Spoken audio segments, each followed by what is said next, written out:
राधे राधे साथियों। पूबा जी महाराज, जिनका नाम उनके गुरुदेव द्वारा केवल राम जी रखा गया था, वे एक जाति से कुम्हार थे, लेकिन उनकी स्थिति महान संतों के समान हो गई थी।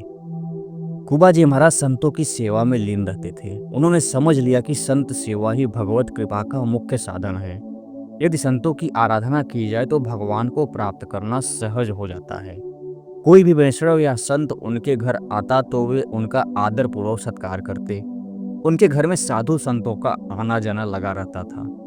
वे महीने में केवल 30 बर्तन बनाते थे और उनमें से रोज केवल एक ही बेचते थे। इस सीमित कमाई से ही वे अपने परिवार का भरण पोषण करते और शेष धन से संत सेवा करते थे।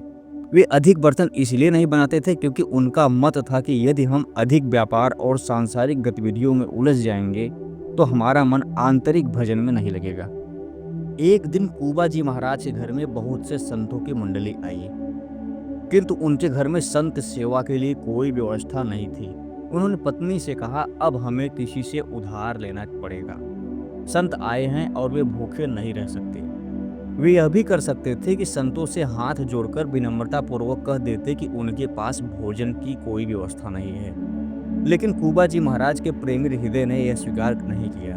उन्होंने सोचा, संतों की सेवा के लिए ऋण भी लेना पड़े तो कोई दोष नहीं है। इसलिए कुबा जी महाराज एक महाजन के पास गए और कहा, हमारे घर 20-25 संत आए हैं, हमें उनके लिए भोजन सामग्री चाहिए, कृपया हमें उधार दे दें, हम धीरे धीरे इसे चुका देंगे।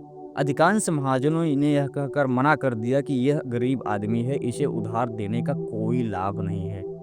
लेकिन एक चतुर महाजन ने कहा कि यदि तुम मेरा एक काम कर दो तो जितनी भी सामग्री चाहिए मैं दे सकता हूँ। कुबा जी महाराज ने पूछा, आपका क्या काम है?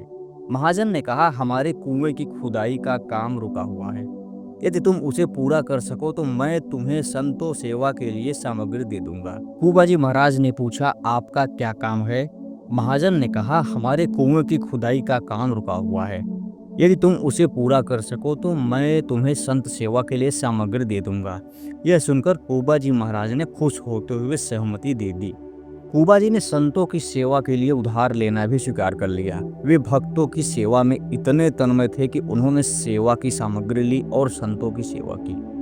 उनकी पत्नी भी इस सेवा में सहभागी बनी। फिर वे दोनों तय किया हुआ कार्य करने के लिए वापस आए। वे खुदाई करते हुए हर फावड़े के साथ राम नाम का उच्चारण करते, पत्नी मिट्टी बाहर फेंकती और वे आपस में भी ईश्वर के नाम लेकर ही संवाद करते। उन्हें मेहनत करता देख महाजन को तो आनंद हो गया। वह सोचने लगा कि थोड़ी सामग्री देकर उसने बहुत बड़ा कार्य करवा लिया। जैसे जैसे फावड़ा चलता, केवल राम यानी कि कुबा जी महाराज सिया राम कहते, मिट्टी निकालकर तसले में रखते और संकेत में अपनी पत्नी से कहते, सिया राम यानी कि मिट्टी उठाओ। फिर वे कहते, सिया राम, और वह मिट्टी उठाती। इस प्रकार वे दोनों एक एक कदम आगे बढ़ाते गए। अब वे कुआं खोदने में तल्लीन हो गए। खुदाई के दौरान मिट्टी खिसकने लगी, क्योंकि चारों ओर रेतीली मिट्टी थी। कुछ ही समय में हजारों मन मिट्टी खिसक गई। कुआं गहरा हो चुका था और अब बस पानी निकलने की देर थी कि अचानक ऊपर की पहाड़ धंस गई और केवल राम जी मिट्टी के नीचे दब गए। मिट्टी इतनी तेजी से गिरी कि चारों ओर बस धूल ही धूल थी। अब किसी को यह संभव नहीं लग रहा था कि वे जीवित बचेंगे। उनकी पत्नी को समझाया गया कि अब कुछ भी संभव नहीं है, लेकिन वे धैर्यवान थी। उन्होंने इसे प्रभु की इच्छा और अपने प्रारब्ध का फल माना। 1 महीने तक कोई भी उस स्थान के पास नहीं गया, क्योंकि यह एक बहुत ही दुखद घटना थी। 1 महीना बीत गया और तभी उधर से गुजरने वाले कुछ लोगों ने अचानक नाम ध्वनि सुनी, सिया राम सिया राम सिया राम। यह ध्वनि अत्यंत आनंददायक थी। जो भी उस स्थान के पास गया वह इस नाम ध्वनि को सुनकर रोमांचित हो उठा। यह कोई साधारण ध्वनि नहीं थी, यह गहन आध्यात्मिक ऊर्जा से भरी हुई थी। यात्रियों ने यह भी सुना कि सिर्फ नाम ही नहीं बल्कि मृदंग और करताल की ध्वनि भी आ रही थी। उसी समय उधर से एक राजा गुजरा, जिसने भीड़ देखकर पूछा कि यहाँ क्या हो रहा है। लोगों ने बताया कि यह स्थान वह है जहाँ केवल राम जी कुआं खोद रहे थे और मिट्टी के नीचे दब गए थे। राजा ने यह सुनते ही आदेश दिया कि तत्काल खुदाई करवाई जाए। लोगों ने कहा कि इतनी गहरी मिट्टी के नीचे कोई जीवित कैसे रह सकता है, लेकिन नाम ध्वनि स्पष्ट रूप से सुनाई दे रही थी। जब मिट्टी हटानी शुरू की गई तो एक गुफा जैसी संरचना दिखाई दी। प्रभु की कृपा देखिए, जहाँ केवल राम जी बैठे थे वहाँ मिट्टी नीचे तक नहीं गिरी थी, बल्कि ऊपर ही रुक गई थी। यह एक चमत्कार था। जब सभी ने देखा तो पाया कि केवल राम जी आरामदायक मुद्रा में बैठे हुए थे और जोर जोर से सिया राम जी का जप कर रहे थे। उनके पास सुंदर पात्र में भोजन रखा था और जल भी रखा था। प्रश्न यह था कि यह भोजन और जल वहां कैसे पहुंचा। सोचिए, यदि किसी लिफ्ट में बिजली चली जाए तो कितनी घबराहट होती है। लेकिन यह भक्त तो एक गहरे कुएं में बैठे थे और न केवल जीवित थे बल्कि पूर्णतः आनंद मग्न भी थे। यह उनकी अटूट भक्ति और प्रभु के नाम पर दृढ़ विश्वास का परिणाम था। यह नाम जप का प्रभाव था कि उन्होंने किसी भी प्रकार की घबराहट महसूस नहीं की।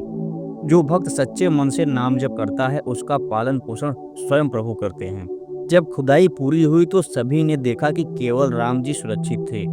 बस उनकी पीठ पर हल्की चोट आई थी, लेकिन वे पूर्णतः स्वस्थ थे। वे पूरे 1 महीने से उस स्थान पर थे और फिर भी उनके पास जल और भोजन उपलब्ध था। अब नगर के लोग दौड़ दौड़ कर आ रहे थे, अलग अलग गांवों से लोग भेंट कर लेकर आ रहे थे। यह आश्चर्य की बात थी कि 1 महीना बीत जाने के बावजूद वे जीवित थे और भजन कर रहे थे। लोग श्रद्धा से उनके चरणों में झुक गए।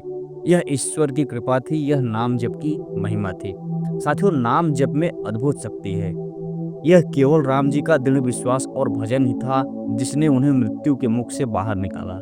यह भगवान के नाम की अपार महिमा को दर्शाता है।